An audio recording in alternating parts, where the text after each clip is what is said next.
Hoy nos traen este Mazda 3 Gran Touring porque tiene un golpeteo en la suspensión.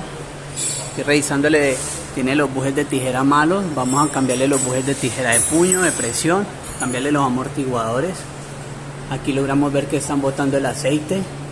Está estallado el amortiguador.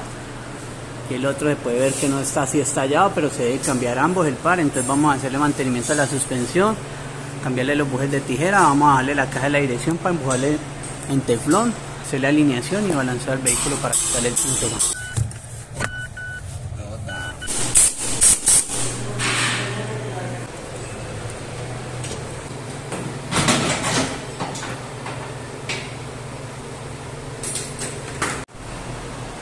Aquí ya tenemos todo el vehículo desarmado, están los amortiguadores, los viejos que están estallados botando aceite.